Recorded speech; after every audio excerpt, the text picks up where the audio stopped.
بسم اللہ الرحمن الرحیم۔ عزیز طلبہ و طالبات، آج ہم اردو کلاس دہم میں معروف مزاحیہ شاعر جناب مرزا محمود سرحدی صاحب کی نظم گل بہار کالونی کی تشریح ملاحظہ کریں گے۔ نظم پڑھنے سے پہلے ہم طنز و مزاح میں فرق کو جان لیں۔ طنز یوں سمجھ لیجئے جیسے کسی کا مذاق اڑانا، تمسخر اڑانا وغیرہ ہے، جبکہ مزاح جو ہے وہ محض ہنسنا ہنسانا ہے۔ جبکہ یہ نظم اپنی حیت، اپنی بناوٹ کے اعتبار سے مخمس ہے، اور مخمس میں بھی ترکیب بند ہے، کیونکہ اس کے ہر بند کا جو آخری مصرع ہے وہ دوسرے سے مختلف ہے، یعنی وہ ٹیپ کا مصرع نہیں ہے، اس لیے یہ مخمس ترکیب بند کہلائے گی۔ پہلا بند ملاحظہ ہو۔ اس طرف پسوؤں کے میلے ہیں، اس طرف مچھروں کے ریلے ہیں، جتنی کاریں ہیں اور سڑکوں پر، تیری سڑکوں پہ اتنے ٹھیلے ہیں، اے میری گل بہار کالونی۔ اب یہاں پہ یہ دیکھیے کہ اے میری گل بہار کالونی کے آخر میں ندائیہ کی علامت ہے، جسے آپ انگلش میں سائن آف ایکسکلیمیشن بھی کہتے ہیں۔ یہ کسی کو پکارنے کے لیے یا مخاطب کرنے کے لیے یہ علامت استعمال کی جاتی ہے۔ اب یہاں پہ شاعر جو ہے وہ اصل میں گل بہار کالونی سے ہی مخاطب ہے، لیکن اس بند میں وہ بڑا زبردست سے کمپیریزن کر رہے ہیں۔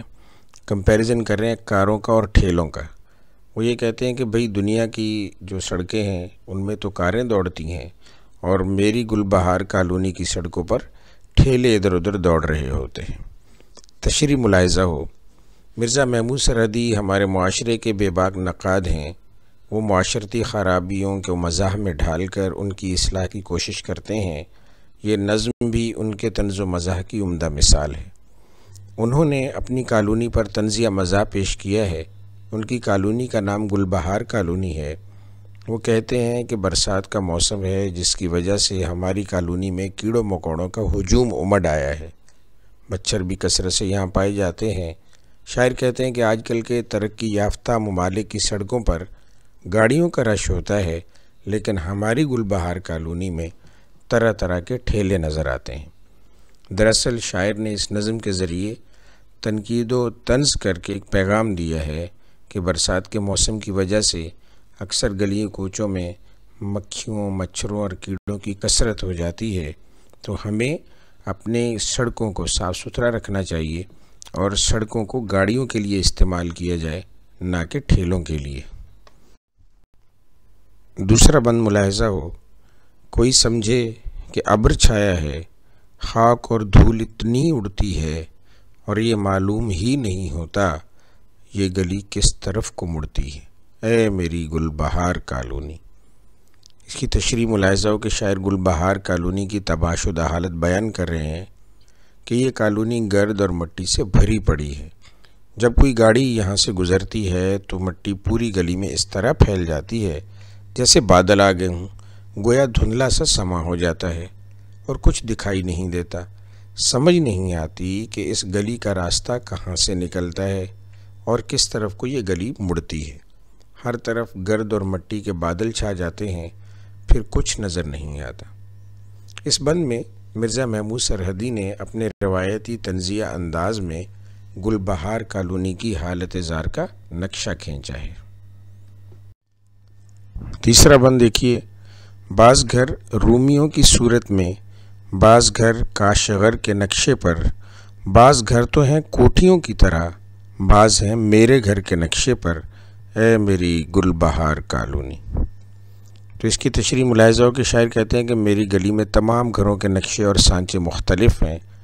کچھ گھر رومیوں اور کاشغروں کے سانچے میں ڈھلے تو کچھ بڑی بڑے حویلی نما گھر ہیں، کچھ گھر بالکل شاعر کے گھر کی طرح ہیں، ٹھیک ہے، یعنی بالکل پرانے سے، کمزور سے۔ الغرض شاعر بتانا چاہ رہے ہیں کہ ایک منظم کالونی میں تمام گھر ایک جیسے دکھائی دیتے ہیں، لیکن میری گلی میں تمام گھر ایک جیسے نہیں ہیں۔ مراد یہ ہے کہ میری کالونی منظم نہیں ہے۔ کاشغر جو ابھی چائنا میں ہے، چین میں ہے، کاشغر اور روم کی مثالوں سے شاعر نے ان گھروں کا روایتی ثقافتی فن تعمیر کا حامل ہونا ظاہر کیا ہے۔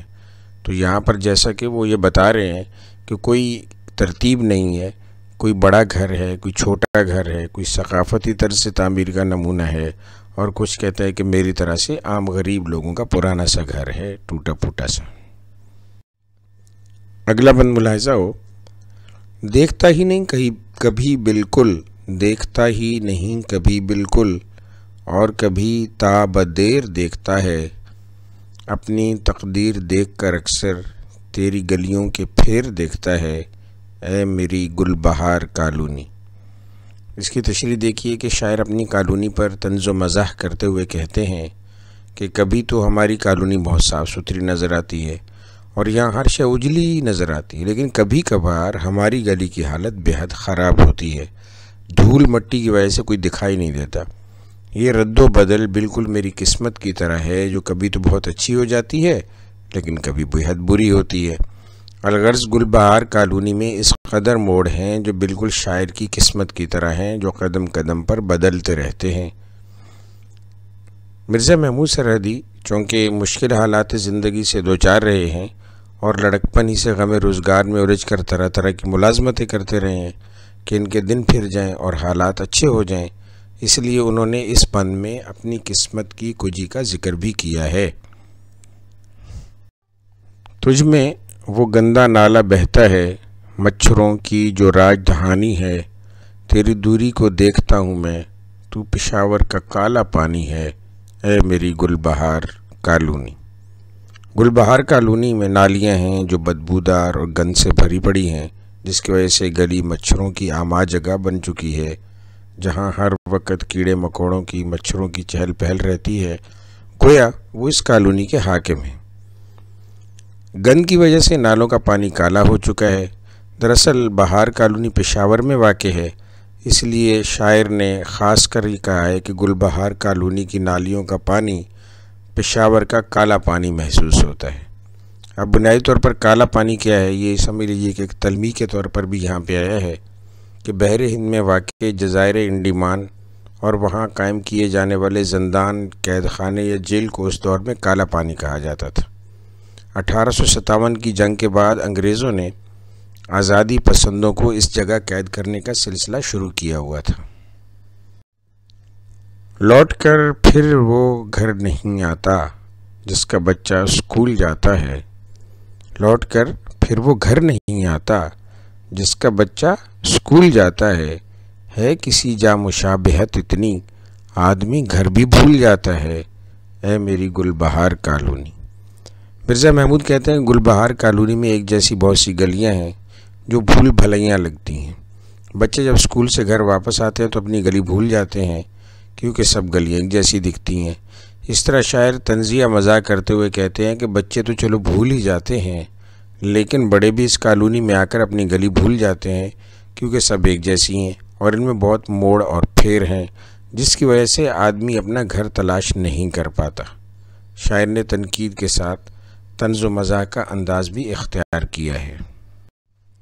آخری بند ملاحظہ ہو، باوجود اتنے حادثات کے بھی تجھ میں کلیاں دلوں کی کھلتی ہیں، شاعری بھی ہے تجھ میں فارغ بھی، دونوں چیزیں اکٹھی ملتی ہیں، اے میری گل بہار کالونی۔ کلیاں دلوں کی کھلتی ہیں، یہ محاورہ ہے یہاں پہ، دل کی کلی کھلنا یعنی بہت خوش ہونا ایک طرح سے۔ فارغ کے اوپر دیکھیں تخلص کی علامت ہے، یہ ان کے دوست تھے، بہت عزیز بہت پیارے دوست تھے فارغ بخاری صاحب، یہ ان کا ذکر انہوں نے اس بند میں کیا ہے۔ اب تشریح ملاحظہ ہو کہ شاعر کہتے ہیں کہ اگرچہ میری گلی اور کالونی میں بہت سے نقص ہیں لیکن اپنا دیس دل و جان سے پیارا ہوتا ہے، تو وہ بیان کرتے ہیں کہ یہاں بہت سے حادثے پیش آئے، اس جگہ بری حالت سے بھی گزرے، لیکن یہاں کے لوگ اور اس جگہ کا ایک الگ سکون ہے کیونکہ یہاں کے مکین دل کے بے حد اچھے اور پرخلوص ہیں۔ یہاں پر رہنے والے لوگ ہمیشہ خوش رہتے ہیں اور پھر اس گلی میں شاعری کرنے کا اپنا مزہ ہے، تو اس گلی میں دلی سکون کے ساتھ شاعری کا لطف بھی الگ ہے۔ میری گل بہار کالونی تمام تر نقائص کے باوجود مجھے بے حد عزیز ہے۔ یہ طنز و مزاح صرف اس کی بہتری کی خاطر ہے تاکہ مکین بیدار ہو سکیں کہ ان کو سنورنا کس طرح ہے۔ مرزا محمود سرحدی کے عزیز از جان دوست فارغ بخاری بھی اسی کالونی کے مکین تھے، اس لیے مرزا صاحب کو گل بہار کالونی اپنی تمام تر خامیوں کے باوجود دل و جان سے عزیز تھی۔